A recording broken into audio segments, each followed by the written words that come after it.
Personally, I thought it was fantastic, and I think most of the guys that attended would probably have the same feeling about it, and would highly recommend it for any other shed to put their hand up and say, yes, we'll do it. After we did the Sheds for Life, we recognised that it wasn't enough to be doing carpentry, polytunnel, wood turning, cups of tea.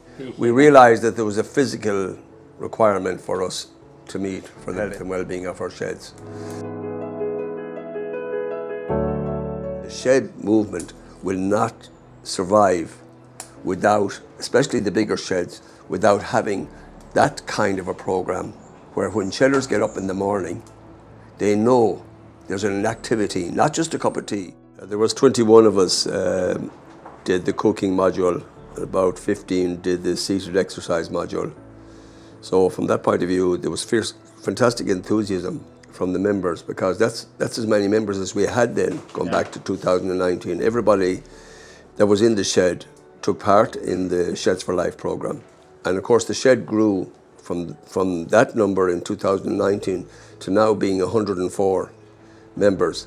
And the reason for that, because we've such a high profile in Naas and surrounding areas, and that high profile has come from the activities. Those activities started with the Seal Blue seated exercises in 2019. When you get the Heart Foundation coming once every now and then to do a survey on everyone's health, you get a huge crowd comes in. Yeah. Yeah. That was a good part of the Sheds for Life, that we all got a medical check, and a number were referred afterwards to their doctor and follow up and everything. The main thing I took from that was the fact that I'm looking at the contents in the food and how much fat and how much salt, and that's what I look at the whole time. And I never did that before until we did the course. And the eating healthy was one of the most important, and that's why we're getting our kitchen. It was very, very beneficial insofar as that it made us think a little bit more about what's in food in relation to fibre and protein, and what to eat and what not to eat. I'm a widower now, and I do a lot of cooking. I'm living on my own, I do all my own cooking. What happened with Sheds for Life was it gave us a recognition that we needed to be doing more than just walking. So we started to explore the whole activities remit, and through that we started a whole range of new activities that we never had experienced before. And so for all the various shedders, there's an activity that is there to suit them, and different shedders take part in different things, and some of them take part in them all. That came from, we did the Seal Blue exercises at the start, and that showed us, you know, what we can do, the kind of exercise that are good for us at our age, and it has worked a treat.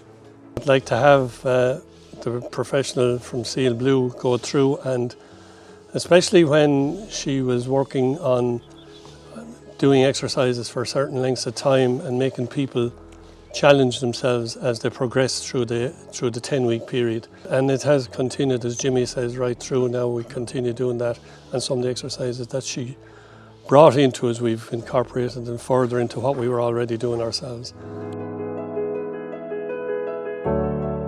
It has been played every week since 2021 to date, and in 2 weeks' time we have a blitz for 8 teams, which includes women's teams from Women's Shed, from the pole walking women, from our own shed. We'll have 2 or 3 teams. The exercising with Dodie, I learned new exercises, especially for my ankles and my hands, because I have arthritis, so I can use them more, you know, and I'm taking a lot less painkillers, which makes a huge difference to the body. That is a continuation of it, because we were into the exercise, but it was a great initiative to have that incorporated into the Sheds for Life programme. And as you can see this morning, our lads are very enthusiastic about that, and you know, they do get a great benefit from it, you know. Otherwise they wouldn't turn up here. In the case of diabetes and the cancer awareness, it made people look at their lifestyle. Lady who presented the cancer thing made lads go and look at their things to watch out for, as regards, we'd say, little moles and things like that, and one or two of them have subsequently got procedures done, which came from the discussions that we had at those sessions. I had a stint put in last October and feeling the benefit ever since.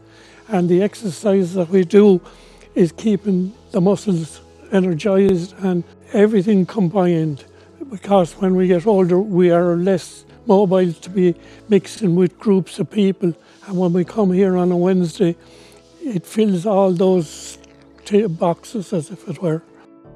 I think every shed should be exposed to this sort of thing, and awareness to difficulties or things during your lifetime, and get them checked out. Like, because we did have a lot of people went and got their bloods checked and stuff like that after the nurses were here and stuff like that, and maybe keep the old engine going a little bit longer.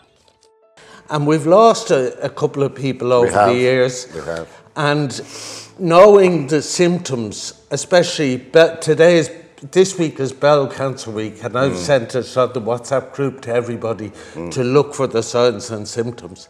Really unique, because we had two members of Mount Rathbone Shed who had cardiac arrests and actually arrested and were brought back. Yeah. And they're as fit and as healthy, grand now. And two of them. Yeah, probably it's a rare more thing. healthy than some of the rest of us. Probably. The little things like getting your eyes tested, they went and did the thing, but we talk about them.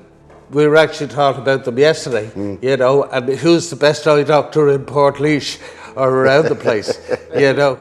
I suppose detecting something that you didn't know that you might have had, or to maybe make you just that little bit more aware of problems that you could have down along the line. I think that was fantastic, yeah.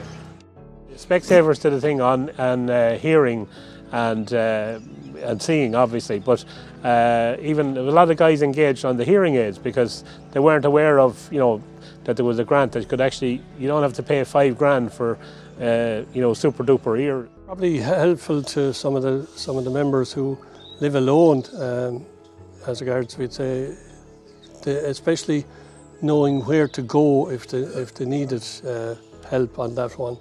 And it made us ourselves as a group more aware of getting information for our members. Well, I thought that the actual talking about it, going through the grieving process and talking about that, at our age that's important, because... And understanding you're not on your own. Yeah. And that's very important with mental health, that you're not on your own. I have a list of numbers now of things that people that I can ring. Oh yeah, definitely. Definitely, the lads are far more open this last couple of years. Yes, I'd say because we know each other so well and there's no hassle, and lads are willing to talk and able to. My point of view, basically it was that, to be more aware of what we were eating. Yeah. Work it out yourself. You can see the packets. Work it out yourself. Look after yourself that way, and staying fit. And staying fit. Looking after yourself. Stay fit. Walking. I got a set of walking poles for myself. The other thing is the mental health thing. Haven't talked about it, and haven't talked about all the different various medical things, was amazing.